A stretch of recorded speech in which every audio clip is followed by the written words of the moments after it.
The digital divide is defined as the gap between social groups that have and do not have access to computers and the Internet. However, the Internet may be a source of opportunities for people with disabilities, both in terms of accessing information, education, and increasing social communication. The use of information and communication technologies is seen as a way to promote social integration for people with intellectual disability. There is evidence to suggest the effectiveness of the digitalization in certain areas of daily life for the development of cognitive, academic, and social skills.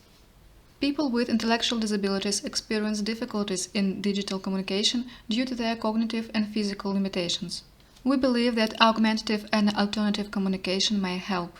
AAC includes all nonverbal forms of communication that supplement or replace spoken language. For example, visual symbols may be used in low and high technology.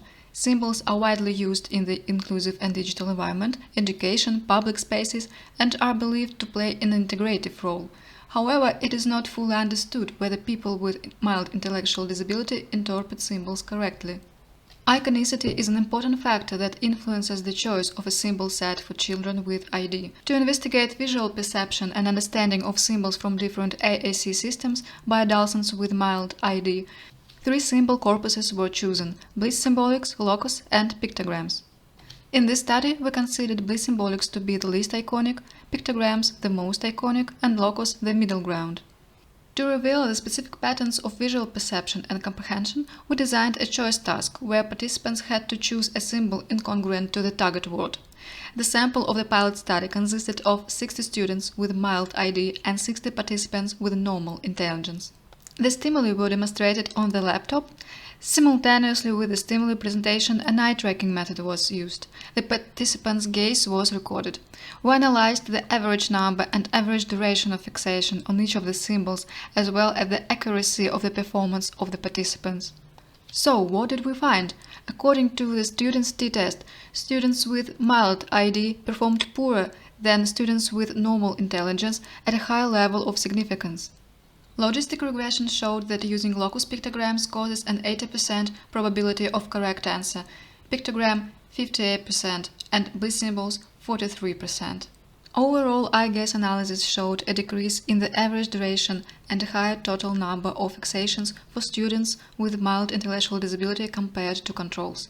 In other words, the gaze of students with mild ID was found to be less focused. Gaze characteristics of students with mild ID were found to correlate with symbols' degree of iconicity. Average duration is significantly longer for pictogram symbols. It may be due to the different graphical representation. The bliss system has more borders and lines, while the pictogram system has more filled areas. The total number of fixations is significantly higher for bliss symbols. Perhaps it takes more cognitive effort to perceive bliss symbols, whereas pictogram symbols are perceived as a gestalt. We suggest that the variant of the graphic representation of a symbol as an average iconicity is the most appropriate. As was hypnotized, participants with mild intellectual disability demonstrated a lower level of interpreting symbols than their peers. Based on the results of a pilot study, it can be assumed that the most transparent system of the 3 is locus, because it's simpler in terms of visual perception and comprehension. Hence, it was shown that iconicity doesn't necessarily equal transparency. In conclusion, as symbols are indispensable navigation and communication tool in both public and digital environments, they need to be comprehensible for people with mild intellectual disability as well as for those who lose communication capabilities. Understanding which symbol attributes are better for communication in these groups will help to create appropriate inclusive digital tools. Further research will focus on increasing the sample size, expanding the vocabulary of stimuli, and data processing.